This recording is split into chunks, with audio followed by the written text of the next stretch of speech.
Hello and welcome to Choose a Fi. Today on the show, we have another Mailbag episode, and we're joined by our good friend Rachael Camp, who is back for the second Mailbag. She was such a hit the first time, and I had so much fun recording with her. And not to mention, she's a CFP and financial expert, and just the perfect person to have back on for these type of Mailbag episodes. So in this one, we're going to tackle some interesting questions. The first was about dying with zero, and how to actually think about spending down your money and what the safe withdrawal rate might be on that.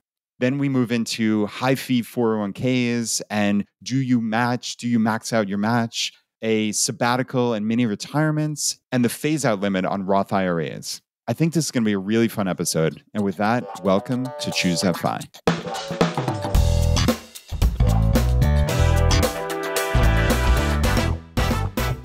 Rachael, thanks for joining me again. I'm excited to have you here. Of course. Thank you, Brad. I'm so excited to be back. Yeah, this should be fun. So, okay, as always, we get a ton of listener questions, which is one of the most exciting parts of Choose FI, but also the most daunting for me because I get these emails constantly. And obviously to everybody out there, you should know the drill at this point, but feedback@choosefi.com or just get on my newsletter, choosefi.com/subscribe, and hit reply to any single one of those emails that I send out. And just send in your questions. And that's what we use to source Mailbag episodes like this. So, Rachael, like I said, a little bit daunting sometimes. We had a list of dozens of questions, and you picked out a few that you thought would be especially interesting. So, all right, Rachael, let's start with Ryan's question, which I think could be the longest answer of the bunch, depending on how in-depth we go here. So, Ryan asked, have you ever looked at scenarios where you spend down the retirement balance? So basically your financial independence, your net worth, instead of just spending the earned interest as the 4% rule suggests. I'm sure we're going to touch on that. But the book Die With Zero has me rethinking my approach for retirement. And I've adjusted my personal Excel retirement calculation to do just this. So instead of targeting a FI number that is 25 times your annual spend, you would target a number that supports spending down through retirement that eventually depletes the retirement fund by age 90 or whatever age you select, or maybe play it safe and spend it down to 250,000 or some other arbitrary buffer. I realize this is a riskier approach, but it seems logical to me to think about it this way. So, okay, Rachael, Ryan thinks this is logical. And obviously a lot of us have read Die With Zero and it may explicitly say spend down your money or it's implied or some interpretation, but do you think this is logical? Like where would you start with this? Yeah, well, I do love the book Die With Zero. I think it was a book written to us, the financial independence community. It was definitely not a book written for your average person who actually probably doesn't need to think about the risk of not spending enough money. You know, most of us have the opposite problem where we probably aren't saving enough. So this book really feels like a book written to the financial independence community. And I like a lot of the themes of it, which is a lot of us have these fears of running out of money, not being conservative enough in our estimates, when in reality, most of us are probably oversaving. We will probably save more than we can ever spend.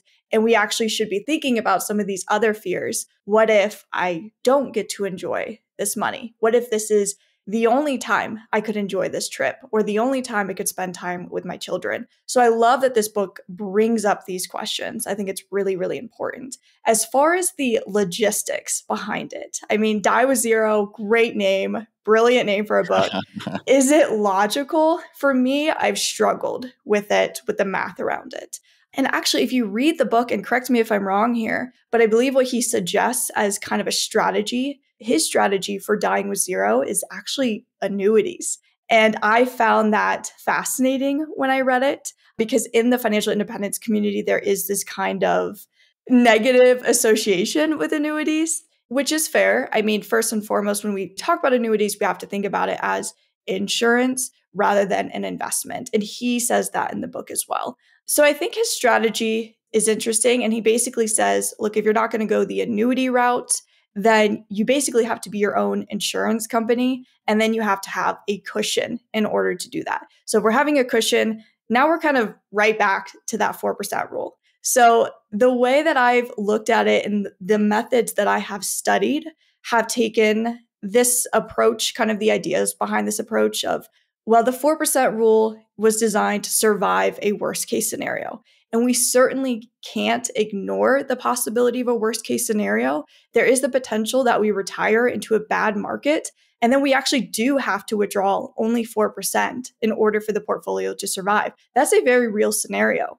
Now, it's not as likely as some of these alternative scenarios where we actually end up passing away with multiples of what we started with.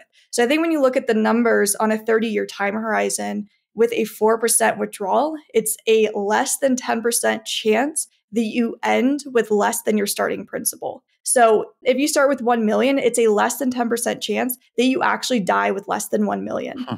And it's an over 2/3 chance that you actually die with double what you started with.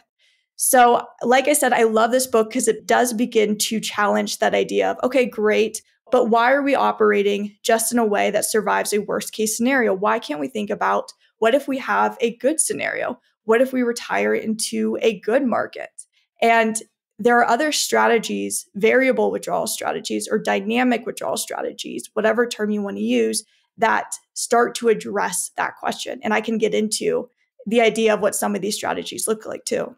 Yeah, I love that. So, okay, I would love to dive into those, but let's just slow down a little bit because you said so many incredible things there. So, clearly, Die with Zero, not written for the average person. It was essentially written for the FI community, though not explicitly, though he did mention the FI community in there, which is pretty cool.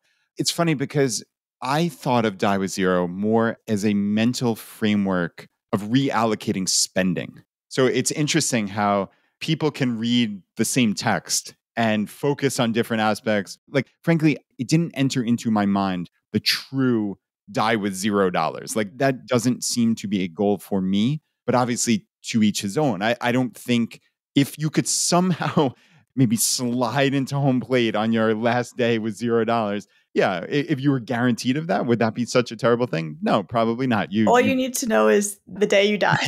Yeah, the exact date and place, Yeah. right? So yeah, I thought of it as that mental framework, and that has served me so well, I think, just over the last year or two since I've read the book, and to really rethink my own spending. But it hasn't been, honestly, Rachel, like this cataclysmic, like total revamping of my financial life. It's just more like, okay, look, I understand these are probably the next 15, 20 years are the best years of my life. I need to spend. I need to spend a little more than I probably was comfortable with. So anyway, that's about me. That's an aside. I think getting back to the important business at hand, you said most of us are too conservative. And I suspect this is true. And you further bolstered that with those amazing stats of 66% chance that you're going to die with double what you started with, and less than a 10% chance you die with less than what you started. I mean, that's extraordinary. And what's so interesting is Bill Perkins has actually become a very high level amateur poker player, maybe semi-pro or even better poker player. So it's funny to be talking about him. And then I think in terms of, okay, thinking in bets, right? Like if you had a 90+% chance of greater than what you started with and withdrawing that entire time, I mean, you take that bet all the way to eternity, right? Like that's extraordinary with a 2/3 plus chance of dying with double. So I just want to kind of set the stage that, okay, yeah, we say 4% safe withdrawal rate, but I think honestly, Rachel, you and I both know this, like most people are far lower than that. They're thinking 3%, or they convince themselves, oh, just one more year of work. Oh, in my calculations, I'm not going to include Social Security because who knows if that'll be there. Like it's conservative built upon conservative. And then you get to a point where I suspect there's much greater than a 66% chance of people in the FI community dying with more than double what they started with. Yeah, there are. And, I started this career working with retirees, and many of them had this. I don't think they'd consider themselves in the FI community. A lot of them are older, but they had the exact same mindset of many of us of, I just want to go one more year. Or once I do retire, it was really hard for them to switch the flip and start spending to go. That is a really hard switch to make that I think we don't talk about enough. When you're a really good saver, you're really good with delayed gratification. The idea that you're just going to wake up one day and say, okay, now I'm going to do the opposite of everything I've just been doing the past 40 years is really, really hard. But I will say, and to your point, I agree. I think Bill's point in the book was to kind of get across some of these really important themes of let's consider the risks of not enjoying the present day. Let's maybe think about spending more today and really understanding that there are only certain things we can do when we're young, when we have the energy, that delaying that so far into the future, it just won't look the same. And I think that's really the point he's trying to get across. Of course, I am thinking through the logistics of how does this actually work? Right. Is it possible? And that is kind of the question here. Right. That's exactly Ryan's question. So yeah, I love that that's where your brain goes. So I know you prepared a ton for this. So let's dive into this. I'd Yeah. love to go for it because that's not something that's really crossed my mind. And I think this will be really interesting. Yeah. So I will say, if anybody's really interested in this, I would direct them to Michael Kitchis. He's a really successful financial planner and he really dives deep on all the research. So a lot of what I have learned has been through his research. And Michael Kitchis kind of came at this problem with, okay, yes, so there is the worst case scenario that we do need to survive. We certainly can't ignore it because, to your point, Brad, we're working in bets here, but the bet of that I might potentially run out of money is a really scary one that you don't want to go through. Right. But then Michael brings up the great point. Okay, what if we have the alternative scenario to where we retire into a good market and things actually go well? What then? And the withdrawal strategy that he has actually come up with himself is called the ratcheting rule. So a ratchet, like a tool, goes in one direction. That's kind of the idea behind it. And his thought process with this is you start with the floor. So if you retire with $1 million portfolio, you have a 30-year time horizon, then maybe you'd use the 4% rule. So that'd be $40,000. You can adjust it for inflation every year going forward.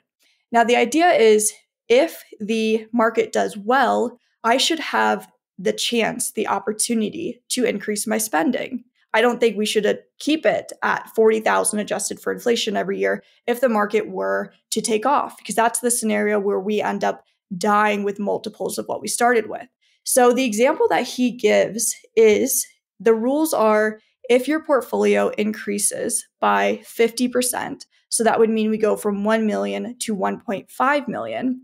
Now I can give myself a 10% spending increase. So now you're going to add 10% to whatever you're spending. And this is to be reevaluated once every 3 years. And that's to limit exactly how many times you're giving yourself the spending increase. Again, to be careful, to be conservative. So the idea behind that ratcheting rule is that if the portfolio does well, we get to increase our spending. The exact details of it can look differently. That is the most common example I see when he brings it up. Okay. All right. That's very interesting. So, right, every 3 years, so you're not doing this constantly. This is not something you're looking at your net Right. worth every day, week, or month. So, okay, if your net worth is up 50%, you can give yourself a 10% increase. Okay, that's interesting. In your scenario there, the 30-year time horizon. So actually the time horizon is less than 30, presumably at that point, right? Because you're X number of years into it. That's interesting because to my ears, that actually sounds very conservative, right? Conservative, Because yeah. right, like if you were to restart, just using this scenario, if you were to restart FI and say, okay, I'm going to throw out the number of years that I was already FI. I'm just starting today with a $1.5 million net worth. The safe withdrawal, the 4% would be 60,000, right? And we're saying like, okay, it might be closer to 44,000 plus whatever inflation adjustment. So that certainly seems reasonable for sure. Okay. As you can tell, I'm just wrapping my mind No, around this yeah. as we're going through it. I think you'll be surprised that as we go through these different examples, that they are still conservative. Love So it. if you look at the 4% withdrawal rule, again, that's based off a 30-year time horizon. It's designed to survive every scenario. But if you just look at increasing that to 5%, I want to say the failure rate is 20%, which when we're talking about running out of money is really high. And then if you bump it up to 6% withdrawal rate, I think the failure rate goes up to close to 50%, might be 45 to 50%. Really high. So these numbers do get scary really quickly, which is why I want to preface this by saying these are still conservative. And again, it's Right. because we have to think about, well, what are we trying to avoid? We're trying to avoid running out of money. And to me, I think it's worth erring on the side of caution, being conservative to avoid that scenario. Totally agreed. Wholeheartedly agreed. I think a lot of us are palms are sweating just thinking Yeah. about running out of money, right? So clearly, like that's not a tenable situation for the vast majority of people listening, right? So obviously, Ryan's question and your intellectual exercise of, hey, what would it actually look like to maybe spend this down? But nevertheless, you have to always have in the back of your mind, this is at minimum, I'm thinking 30 years. I mean, for me, I'm getting a little older at this point. I'm 44, but I still have another 40, hopefully 40 to 50 years. I wonder, like, how does that time frame also factor in? Because I think when a lot of us run these numbers, it is based on 30 years, and we've seen the Trinity study and this and that. But like, how do you adjust for the longer time horizon that a lot of people might be facing?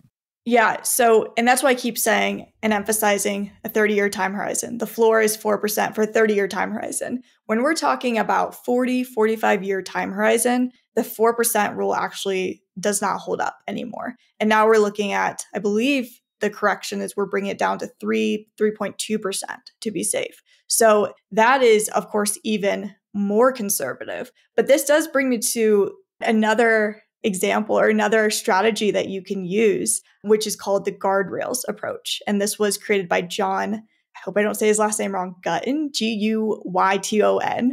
So if you want to look him up, that's how you spell his last name.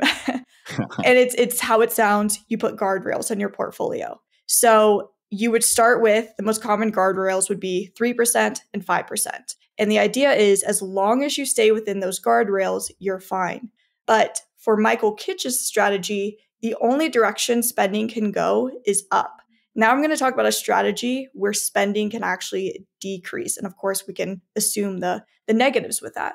But you stay within the 3 and 5% as guardrails. So if your portfolio were to take off and now what was before a 4% withdrawal is now a 2% withdrawal, you get to actually increase spending to bring it back up in between the guardrails. So if it drops all the way down to a 2% withdrawal rate, now you can give yourself a spending increase up to, say, 4% to bring it back up within the guardrails. Now, the flip side of this is if the market starts doing poorly and now your guardrails, you slip out of the guardrails the other direction, and now you're withdrawing 6% on what was 4%, say last year, now you actually have to decrease spending. So that is the drawback of this strategy. It may allow you to spend more than the Kitcha strategy, but the drawback is now you have to cut spending potentially if the market does poorly. And I'm always wary of that because we know how hard it is to cut back spending rather than increase spending. Right. And to do that on a dime year by year would be Mhm. really difficult for a lot of people. It's interesting how much of personal finance is really behavioral and psychological, right? And like, I think a lot of people just hearing those first two options might say, oh, wow, in the Kitsis option, it's only up, right? It's up only. And I can be my conservative self, but oh, I've given myself a raise. I've gotten to that point. Whereas the second guardrails approach, okay, I like that I could potentially go up to 5, but man, would it be hard to go all the way back down to 3. So, right, obviously, everybody has to figure out what works psychologically for them. But I suspect that would be harder, especially if it's like a dramatic difference, right? Like, hey, you have a $2 million portfolio. 5% of that is 100 grand a year. And then boom, the next year you're down to 3% or 60,000. Oh, though, I guess would it be 3% of the current value, right? Yeah. So would it Yeah. work? It would be worse than that. That's a huge impact. Yeah. Yikes. Okay. Because you're comparing it to, the current value of the portfolio. Yeah. Okay. So it would be much worse than even I thought. Okay. Yeah. Got it. But nevertheless, that's something to consider. And we will link up in the show notes, like, because I suspect each of these different options have like very in-depth articles about them that people can read on precisely. But one other last thing I wanted to touch on before you move on here is when you said the 40 to 50 year, when I asked you about the longer time horizon, you said, okay, what that probably means is maybe a 3.2% safe withdrawal rate. And that's interesting because it ties almost precisely with what Karsten, a big earn from early retirement now, has said, like in every single thing that he's run for, and I don't want to put words in his mouth necessarily, but for the FIRE movement basically is 3.2 or 3.25 get you as close to a certainty as you can get, barring some, crazy zombie apocalypse style thing that we can never account for. So 3.25 is the exact number that he had as well. So I think like for those of us who are prone to this conservatism with our money, don't go below 3.2. Like it's just there's Yeah. almost no scenario. Like again, as always, this is not financial advice, but like I'm as conservative as it comes with my money, and I don't want to run out of money, but 3.2 has got to be the floor for my own calculation. Yeah, from my research, I've seen the same. Although I have seen occasionally somebody say, I want to say 2.65% is a safe withdrawal strategy. But really, this speaks to why I like to take it year by year. Granted, I think you should have a strategy for your entire retirement or work optional life, whatever that looks like, because I don't think you should be reinventing the wheel every single year. But I do like to say, all right, what's the plan for this year? What has the market done? And react based off of the data, the information that we have, rather than maybe setting something in stone and refusing to change it. So that's why I like some of these other strategies is it's a dynamic approach and it does get to change with what the market has done. Yeah, I like that. I like that. So, okay, Rachel, is there a third strategy? There's one more. Yes, we'll get into. And again, I'm doing my best to represent these as accurately as possible. I'm hoping I'm not making a mistake anywhere, but I would encourage everybody to go and look at the research. All three of these people have done amazing research on it. They're all very smart people. So we mentioned Michael Kitces, John Gutton, and then Nick Maggiulli of Dollars and Data is the last one. And I believe he calls his flexible spending strategy. And if you want to look it up, I think the article is titled How to Save More in Retirement. And I even want to say this was a collaboration between him and the mad scientist. It Yeah. was. Definitely was. Yes. So this was a really interesting one. It's a little bit more complex, but the idea is, can I save more in retirement if I am willing to cut back in bad years? And his answer is yes. But what you have to do first is determine what percentage of your spending is discretionary spending. So what we mean by that is what's the spending that you can cut out. So we're looking at things like going out to eat or going to concerts, some of these things that you don't need to survive. But if we enter a bad market, these are the things that could be cut out. And look at that as a percentage of your spending. So you have your fixed expenses, maybe housing if you're still paying for housing, food, of course, is the big one, transportation, whatever it might be, those things that can't go away, that even in a bad scenario, you'd still have to continue paying for them. And then you're going to look at your discretionary and determine, okay, how much of my spending is allocated to discretionary spending? So you decide that percentage. So say it's like 20%. So if we have, let me go ahead and pull up the heat map. Like I said, I would direct everyone to here, but Nick Maggiulli has a heat map depending on the percentage of your spending that is discretionary. So if you pull it up, you can go to the percentage and go down, and based off the different withdrawal rates, it shows you percentage chance of success. So at 20% of discretionary expenses, you still have a 97% chance of success at a 4.5% withdrawal rate. So now we've gone from 4 to 4.5. Now, granted, the higher your discretionary expenses are, the higher the withdrawal rate you can start with. So say 50% of your expenses are discretionary. Now we're looking at a withdrawal rate of 5.25% at 100% chance of success. If you determine that 50% of spending is discretionary, and if you needed to, you could cut it out. So that's the very first step that you're going to do. Does that make sense? It does. It is Okay. fascinating. And I'm looking at this article actually on the madscientist.com, but it's the exact same article. And yeah, this Yes. heat map is incredible, right? So I guess the higher percentage that discretionary expenses make up of your total spending, the more latitude you have to have a higher withdrawal rate, because I guess they're arguing fixed costs you don't have much leeway with. But in a down year or down set of years, if that happens, you can lower those. Nobody's going to spend themselves into oblivion. I think is what most people who have the wherewithal to reach financial independence, they're not just going to blindly, heedlessly spend their money, right? So if you have a significant percentage of discretionary expenses, you have a lot more latitude to lower them. I think that's the general concept, right? Yes. And I'll tell you how their rules work. So step one is determine percentage of spending that is discretionary. So if you're spending 100,000, just to use simple numbers, 50,000 is discretionary. Now you can look at the heat map and look at the 50% range and see what a safe withdrawal rate is. Now here's where you're going to potentially change how much you spend. So what he says is at the end of every year, December 31st, you're going to look at where the market is compared to market highs, and he uses the S&P 500. So where is the S&P 500 today compared to all-time S&P 500 highs? So if it is within 10% of S&P 500 highs, so let's just say the market maybe pulled back a little bit, 2% from highs, but you're still within 10%. You get to spend all of your discretionary income for the next year. So you get to spend the full 100,000, no changes need to be made. And I want to make one more explanation here. So the side that is fixed expenses adjusts for inflation. The side that is discretionary never adjusts for inflation. So if you go through and dig through the research, you'll see that he mentions that. So every year you're going to be looking at, can I spend this 50,000? Do I need to alter it, or can I not spend it at all? So best case scenario, the market is close to market highs. You get to spend the full 50,000 of discretionary. Now let's say the market is greater than 10% but less than 20% away from S&P 500 highs. Now we're in correction territory.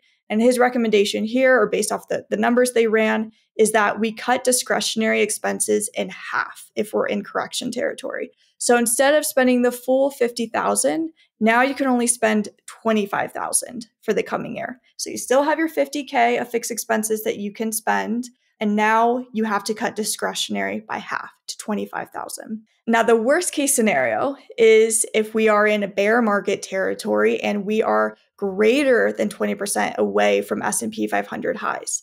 This is when we're in a bad market, huge down market. We have to cut our discretionary expenses to zero. So now you're only spending 50,000. So you can imagine the negatives, the pullbacks of this. If we were spending 100K last year, now have to spend 50K, that's difficult. So one thing, if anybody were to look into this strategy and really implement it, I would always say be really careful on what you consider discretionary expenses. Maybe don't go 50%, but maybe even if you calculate it at 50%, maybe do 20 or 30, to give yourself more cushion. Because to go from 100,000 in spending to 50,000 is a drastic change. Oh, yeah. But isn't that funny, Rachel? The end result of so many of these is always, oh, but be a little more conservative than, than the research actually suggests, which is, again, it gets back to Ryan's original question, which is, hey, is there some mathematical way I can calculate this down to I'm slotting into home plate with $0?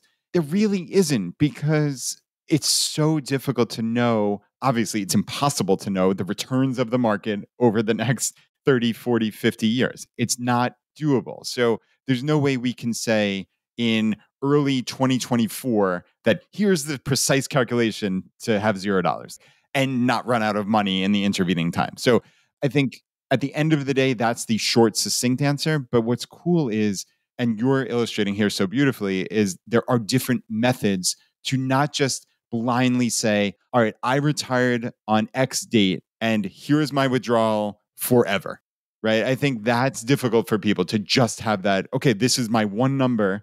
And regardless of whether that was calculated 30 years in the past or what's happened in the intervening years, I would like to update it. And I think a lot of people would, but they also, Rachel, don't want to over-engineer it. And I think that might be an issue as well. Yeah. I love that you brought up that point, because one of my hesitations, and again, I think what Bill's point with this book was the overarching themes of, maybe you should consider spending more. You're probably being too conservative in your estimates, things like that. But the actual logistics behind dying with zero, well, now we go from being too conservative to the other side, which is where I still think it's an obsession we don't need to have. So now there's people out there that want to optimize their money as much as possible. And I've kind of personally gone through this phase of, I am fine with not optimizing every aspect of my life. I understand that maybe there are hours I worked or years I worked that I'll never spend that money, but I've come to grips with that and I'm comfortable with that, because I still believe on the other end of the spectrum, which is you should spend all the money and make sure you maximize all of your hours that you worked, is still kind of an unhealthy relationship with money. And I still think it's giving money a little too much power. I totally recognize that I might not optimize every dollar while I'm alive, and I've just come to accept that and be fine with that. So I think it's always a balance. And that's why when I'm thinking through these strategies, I still err on the side of caution and understand that we can't run this scenario perfectly. There's way too many variables we don't know. We don't know when we're going to die. We don't know inflation. We don't know rate of returns. There's just no way to do it. So I've just accepted and become really comfortable with the fact that I am fine if I leave this world and things were not perfectly optimized from a financial standpoint.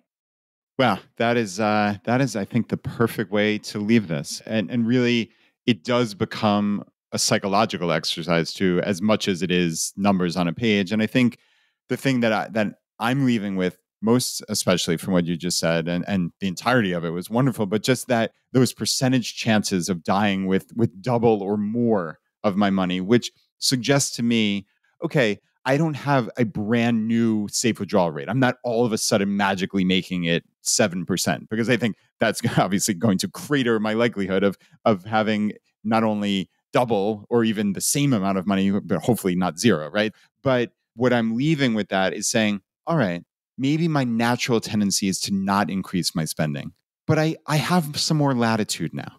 I have some more latitude in my 40s and 50s. And especially as long as I'm keeping up to date with, hey, what's going on with the market? Is it roughly normal-ish conditions? Are there, I mean, you will know if you're in a 10-year down market, right? And then obviously you have to make adjustments. So I think this is a holistic answer. And I think you just did a marvelous job in that, Rachel. So thank you. Thank you. Yeah, told you it would take a little longer on that one. Yeah, that was, I mean, but man, that was worth it. I think people are Okay. really going to enjoy this.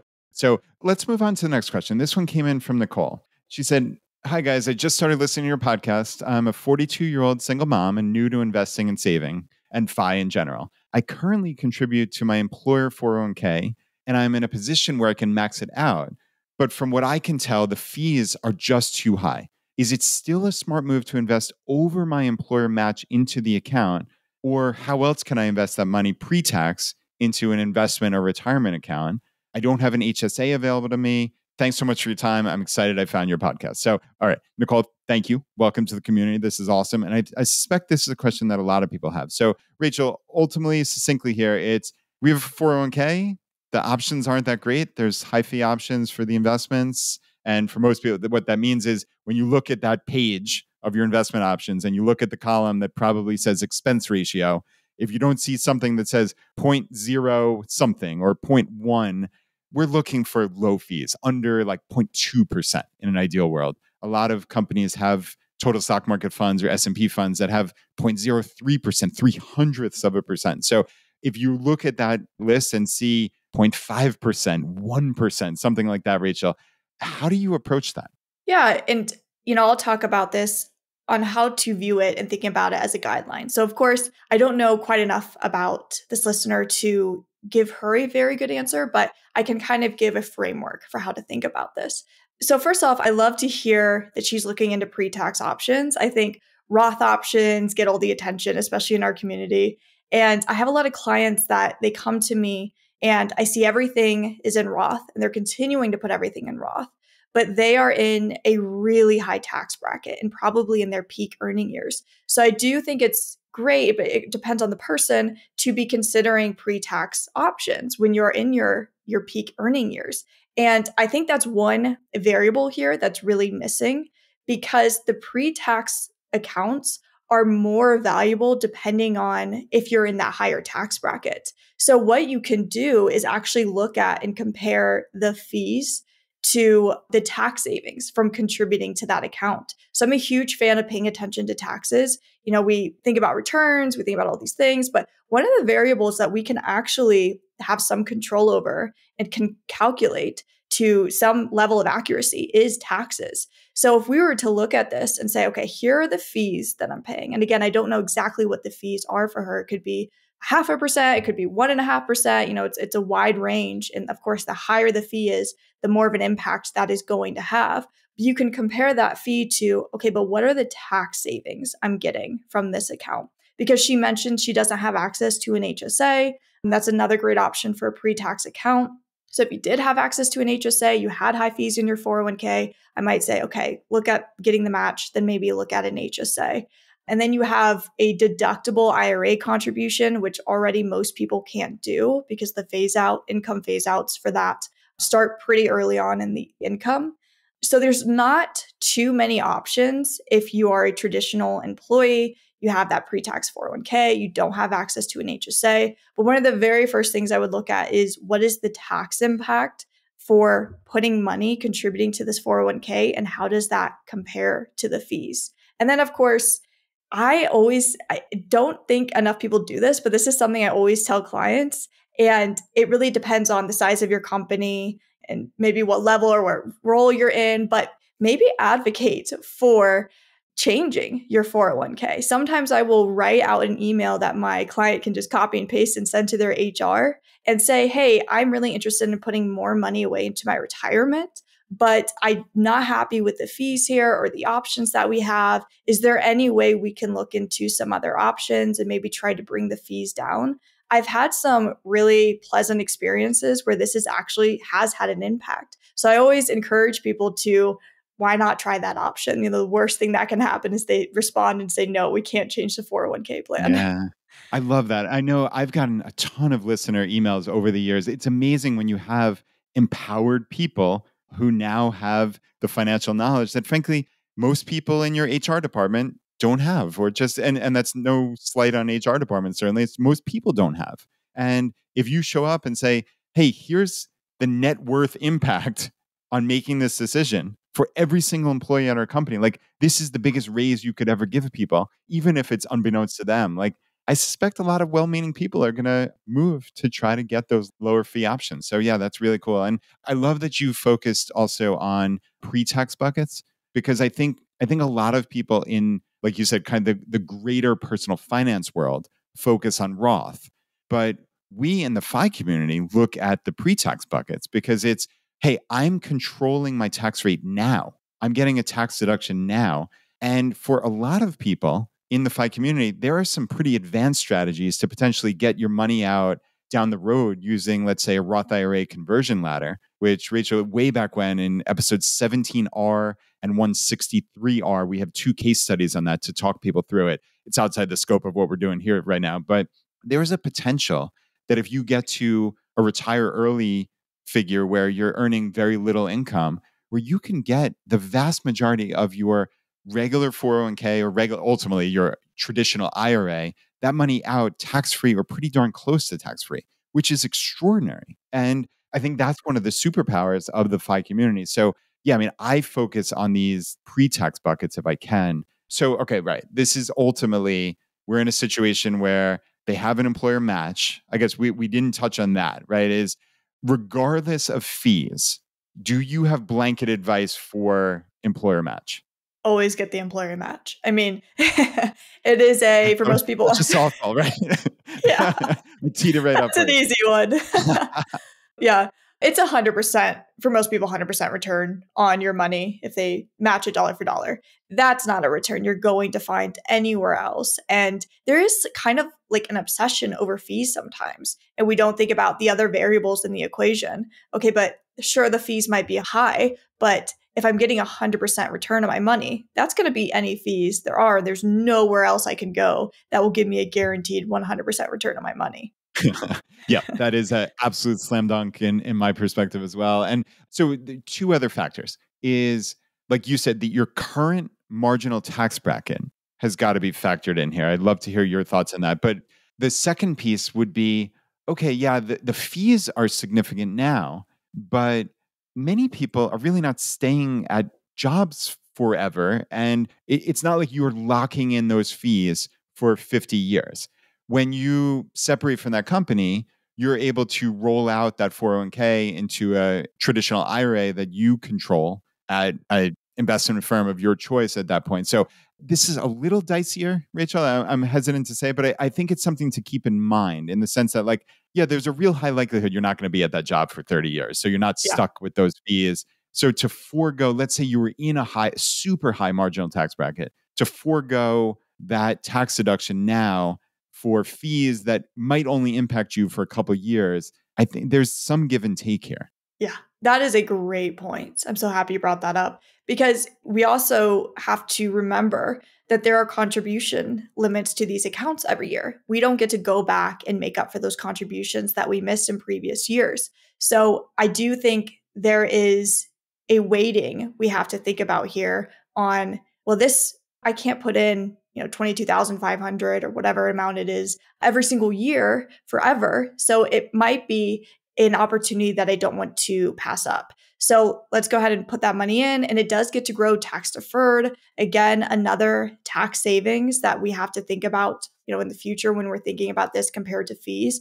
But it's such a great point because, right, once you leave your employer, or if you reach a certain age and your employer allows for it, you can roll these over to an IRA, or you can choose a low-cost custodian. Now you can move all of your investments into low-cost investments with no tax impact. So it is worth thinking about the missed opportunity of, what if I don't contribute to this account, this really valuable account? I can never go back and make up those missed contributions. Yeah, that's a really good point. So I guess just finally, before we move on, is there just like a back of the envelope marginal tax bracket that you consider for, there's always that age old, like we said, the Roth versus traditional. This is not financial advice to any person or anyone specifically, obviously, but even just back of the envelope, like if you're in the 12% marginal bracket, like where do you come down? If you're in the 22 or 24, whatever it is, like, how do you think about that? And like, if somebody gave you 30 seconds to answer that, Yeah, it's hard. I'll try to answer It's it quickly. really hard. Really, Yeah. really hard.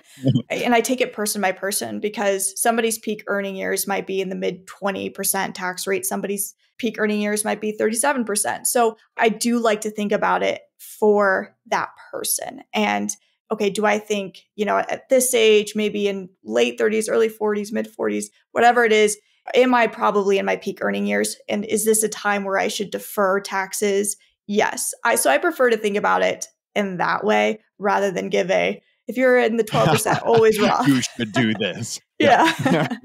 And I was trying to lower the pressure with the 30-second thing there, not the, Yeah. wasn't holding you to it, but you gave a perfect answer there. So it depends ultimately. And I think that's the short answer to most of these questions, but I think we're giving like a toolbox for how to think through these issues. So, all right, let's move on to the third question now. So this next question comes in from Andy, and I'm going to paraphrase here because he gave just an incredible amount of information. But I think at its heart, he's talking about potentially going on a mini retirement or sabbatical, and he gave us some financial information, and he's curious if he's crazy for doing this. So I'm going to read here specifically just to give everybody a flavor. So he has no student loans. He's about $70,000 spread across some retirement and HSA buckets, no debt. And he's early on in his accumulation phase. And ultimately, he's saying, I plan to move abroad for 12 to 24 months on a work holiday visa early next year. I have $20,000 in my emergency fund, $15,000 in cash separately saved for these travels. I would be quitting my current job in the US. I work in software, and I would do some odd jobs between my travels while abroad. And my question to you is, am I crazy for doing this? I've been inspired by your episodes that discuss mini retirements, and I've been planning this for the past 5 months. Basically, I'm just hoping for some reassurance that this won't completely derail my FI endeavors. So, yeah, I mean, Rachel, this is a really good one. Where do you launch off with this? Well, first, I want to say I just love this community because we are constantly challenging the ideas behind traditional retirement. So first it was, what if I want to retire at 40 instead of 65? And now it's, what if I want to do a mini retirement now and go back to work? So I love it. I love that we're thinking about all the different ways that we can do this. As far as him and his specifics, of course, again, it's hard to say.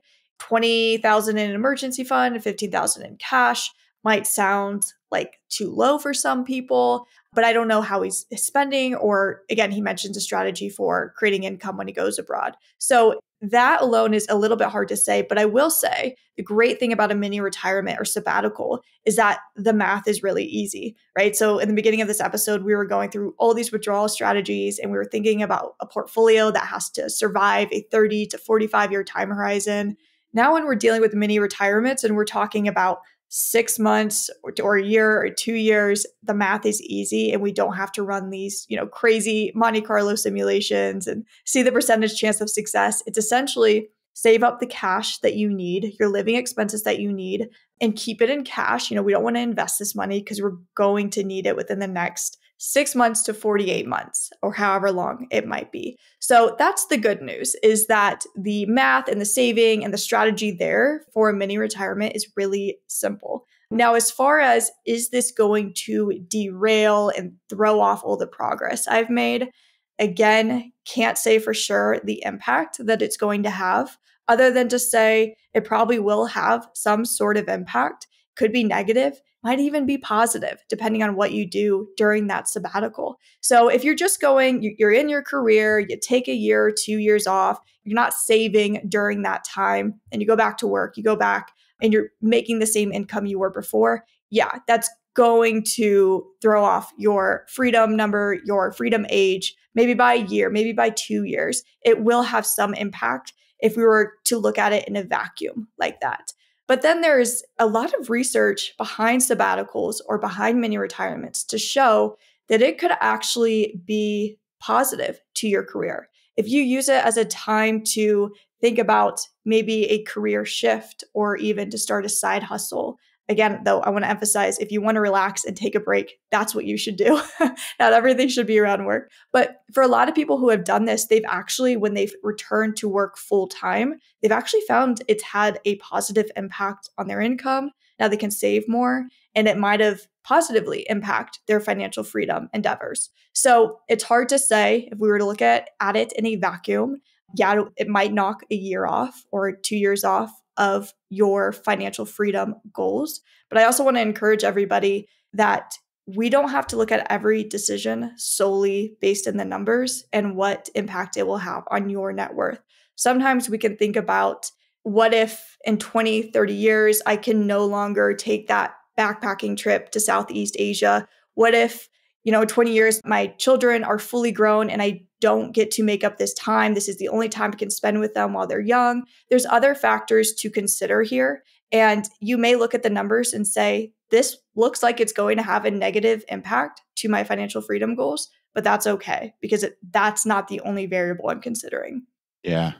Yeah, and I love how this ties into the first question where we talked about dying with zero, right? And I think Bill Perkins would say that, hey, that 1 to 2 years, if you're talking, okay, I've pre-funded this essentially. So Andy has $15,000 set aside. He's going to be doing some odds and ends.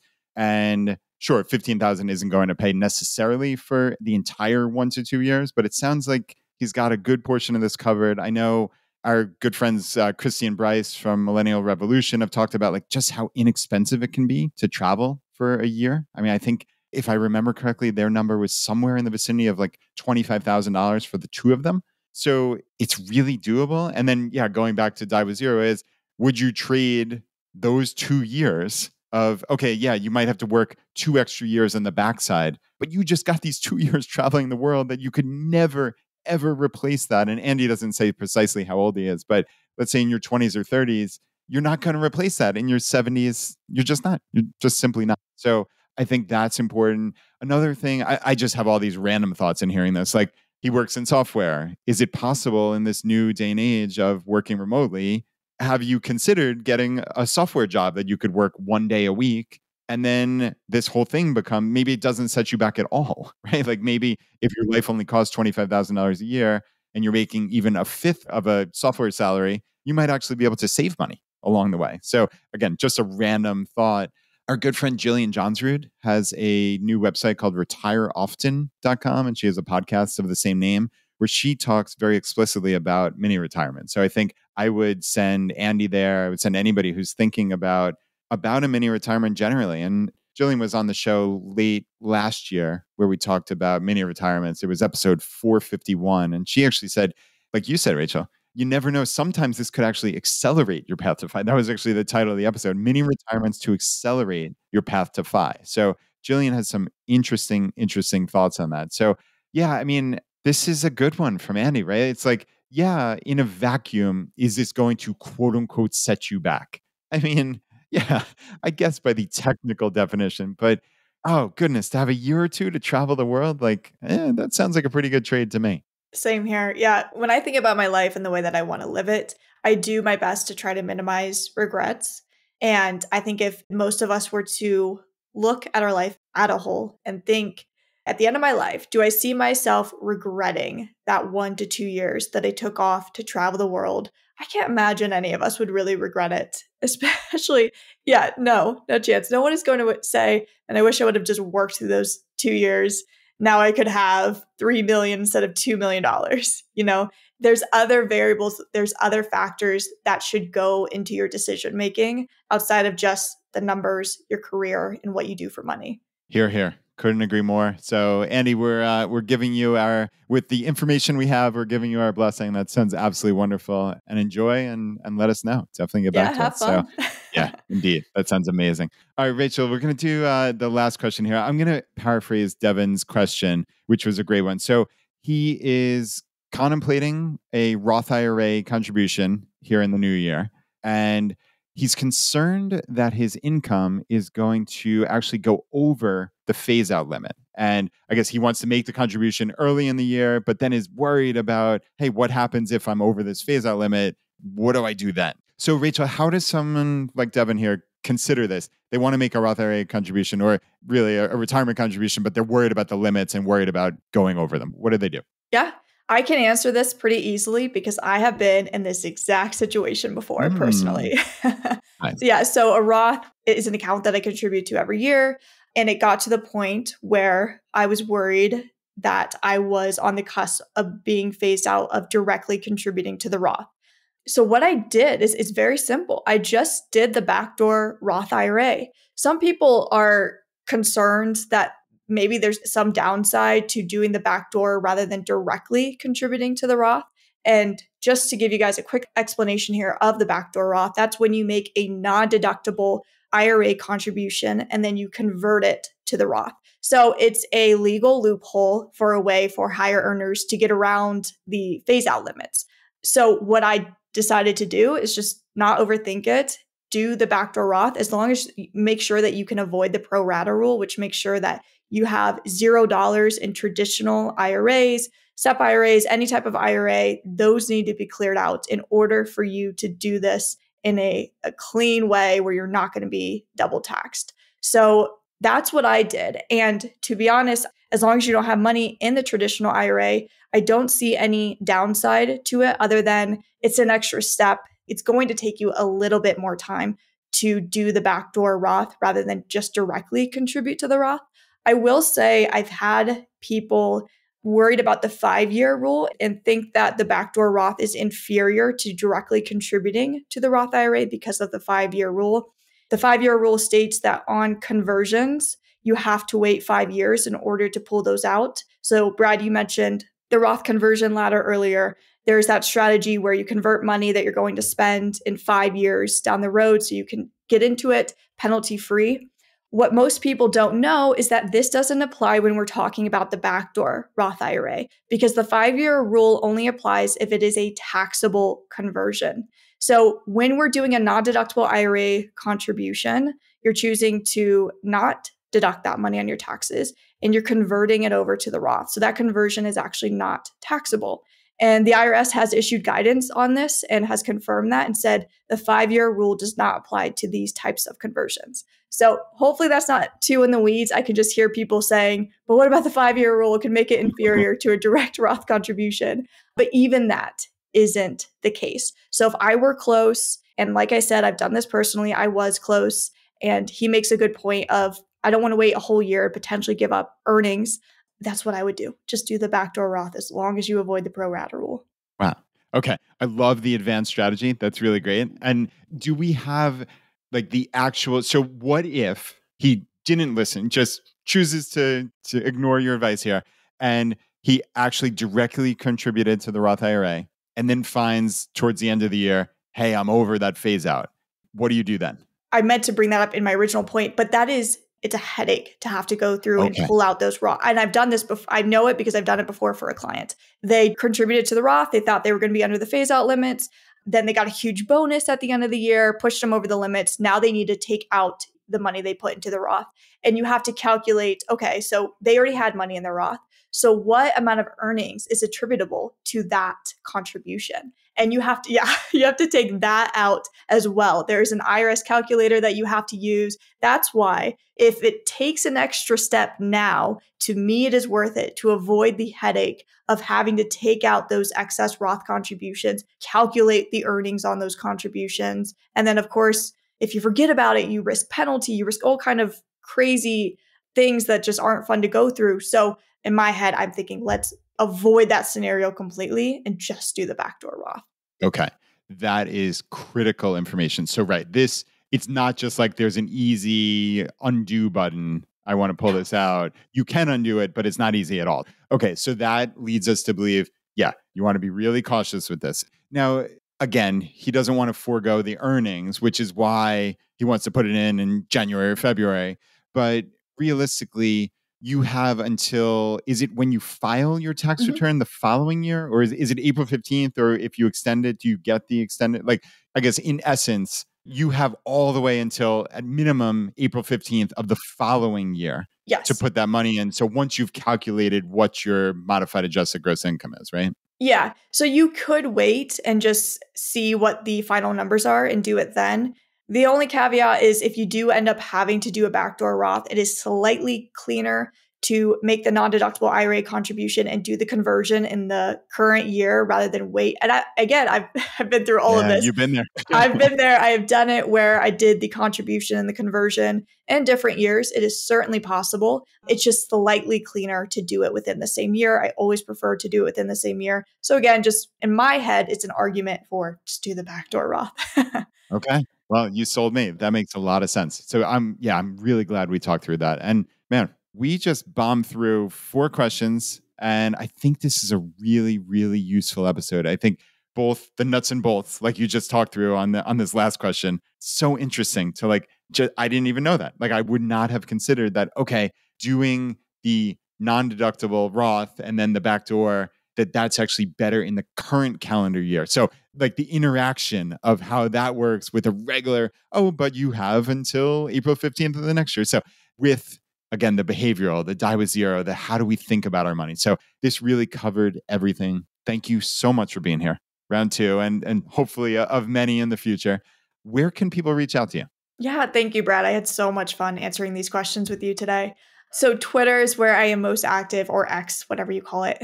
Camp_wealth. Twitter. Yeah. Camp_wealth on Twitter, at Camp Wealth on Instagram. And then my website is rachelcampwealth.com. Nice. Awesome. And we will certainly have the links in the show notes. That's the easiest way. Just click on through. And until next time, Rachel, thanks again. Thank you.